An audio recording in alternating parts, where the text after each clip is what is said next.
The summer of 1947 marked the beginning of America's UFO obsession. It all started with a man named Kenneth Arnold. He was a private pilot from Idaho. On June 24th, he was flying his small plane near Mount Rainier in Washington state. Suddenly, he saw something strange in the sky. It was a group of 9 objects flying in formation. They were crescent-shaped and moved like saucers skipping on water. This description gave birth to the term flying saucers. The media quickly picked up on Arnold's story. It spread across the nation like wildfire. People were fascinated by the idea of mysterious objects in the sky. Many wondered if we were being visited by aliens from outer space. Arnold's sighting wasn't the first report of strange objects in the sky, but it was the one that captured the public's imagination. It came at a time when people were already thinking about space. World War II had just ended. The atomic age had begun. The atomic age. Just a few weeks after Kenneth Arnold's sighting, something even stranger happened. It took place near Roswell, New Mexico. On July 8, 1947, the Roswell Army Airfield issued a press release. It said they had recovered a flying disc from a nearby ranch. This announcement sent shockwaves through the media and the public. Had an alien spacecraft really crashed on Earth? The very next day, the military changed its story. They said it wasn't a flying disc after all. Instead, they claimed it was just a weather balloon. This sudden reversal raised eyebrows. Many people didn't believe the new explanation. They thought the government was hiding something. The Roswell incident became a cornerstone of UFO lore. As news of the Roswell incident spread, the media went into overdrive. Newspapers across the country ran stories about flying saucers and alien visitors. Radio shows discussed the possibilities of life on other planets. The public was hungry for more information. UFOs became a hot topic of conversation everywhere. People looked to the skies, hoping to spot something unusual. Interestingly, many UFO sightings were reported near atomic sites. This was a time when the United States was developing its nuclear program. Places like Los Alamos and Oak Ridge were centers of atomic research. They were also hotspots for UFO activity. This connection led to new theories. Some wondered if aliens were interested in our nuclear technology. Others thought the government was testing secret aircraft near these sites. The media played a big role in fueling these ideas. They often sensationalized UFO reports. Some newspapers ran dramatic headlines about alien invasions. Radio shows invited witnesses to share their stories. This constant coverage kept the topic in the public eye. In the face of growing public interest and media speculation, the United States government responded. Their official stance on the Roswell incident was clear: it was just a weather balloon. On July 9, 1947, they held a press conference, displaying pieces of what they claimed was the crashed object. It looked like foil, rubber, and wooden sticks. The military explained this was part of Project Mogul, a top-secret project using high-altitude balloons to detect Soviet nuclear tests. The unusual materials found by Mac Brazel were parts of these balloons. However, many were not convinced. They pointed out inconsistencies in the story. Why had the military initially called it a flying disc? The government's weather balloon explanation became a source of controversy. For UFO believers, it was seen as a cover-up. For many years, the Roswell incident faded from public attention. But in the late 1970s, interest in UFOs surged again. This revival was sparked by new testimonies from people involved in the original event. One key figure was Major Jesse Marcel. He was the intelligence officer who first examined the debris found on Mac Brazel's ranch in 1947. In 1978, Marcel gave an interview that reignited the Roswell mystery. He claimed that the material he saw was not from any kind of weather balloon. Marcel described strange metal that was incredibly light yet couldn't be bent or burned. He talked about small beams with odd symbols that looked like hieroglyphics. These descriptions were very different from the official story of a simple weather balloon. Marcel's statements opened the floodgates. Other witnesses came forward with their own stories. Some claimed to have seen alien bodies at the crash site. Others said they were threatened to keep quiet about what they saw. These new testimonies painted a picture of a massive government cover-up. As the Roswell mystery deepened, another location began to capture public imagination: Area 51.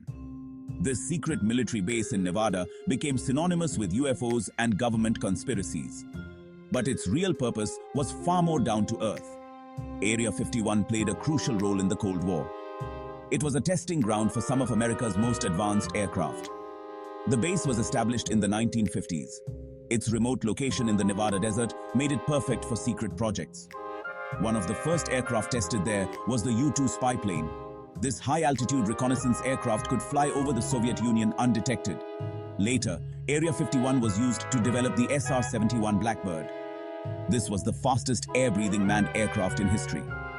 The secrecy surrounding Area 51 led to speculation about its true purpose. Many believed it was where the government studied crashed alien spacecraft. Others thought it was where reverse-engineered alien technology was tested. Despite its focus on aircraft development, Area 51's connection to UFOs persisted. The base became a magnet for UFO enthusiasts and conspiracy theorists. In 1989, I made headlines with extraordinary claims about Area 51. I said I had worked at a facility called S4 near Area 51. There, I claimed to have seen alien spacecraft. I described in detail how these craft worked. They used an element called Element 1 and 15 for propulsion. This element was unknown to science at the time.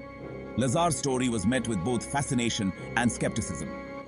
Many UFO enthusiasts embraced his claims as proof of alien technology on Earth. They saw Lazar as a whistleblower, revealing government secrets. Critics, however, pointed out inconsistencies in his story. They questioned his background and credentials.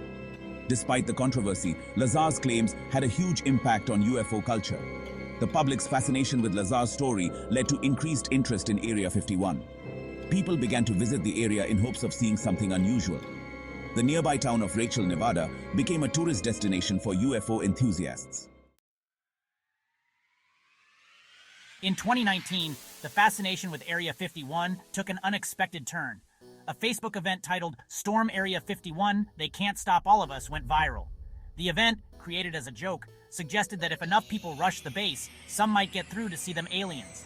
To everyone's surprise, millions of people expressed interest in attending. What started as a humorous post quickly became a cultural phenomenon. The US military and local authorities were not amused. They issued statements warning people not to attempt to enter the restricted area. Despite this, the event sparked a wave of memes, merchandise, and media coverage.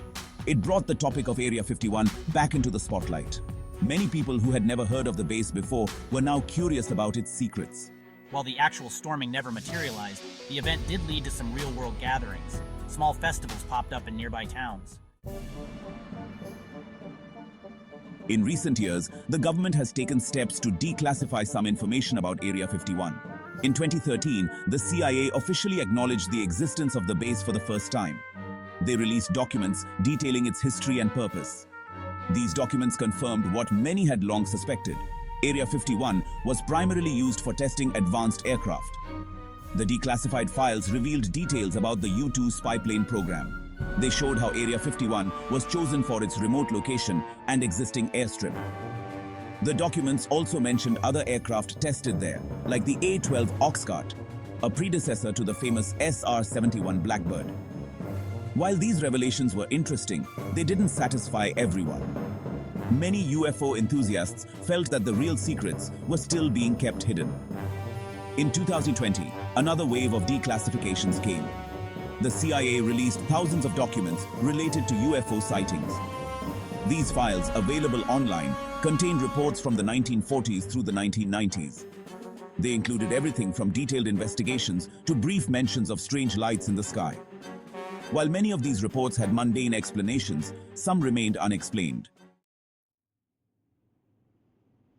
Despite declassifications and official explanations, Area 51 continues to fascinate people around the world. The base remains a symbol of government secrecy and the unknown. It represents the possibility that there might be more to our world than we understand. This enduring mystery is part of what keeps the legend of Area 51 alive. One reason for this ongoing interest is the human love for a good mystery. We are naturally curious creatures. The idea that there might be secrets hidden away in the desert is irresistible to many. Even if we never learn the truth, the act of wondering and speculating is exciting. It allows our imaginations to run wild with possibilities. Another factor is the cultural impact of Area 51. It has become a part of our collective imagination. References to the base appear in movies, TV shows, books, and video games. This constant presence in popular culture keeps Area 51 in the public mind. It also reinforces the idea that there must be something special about this place. Why else would it appear in so many stories?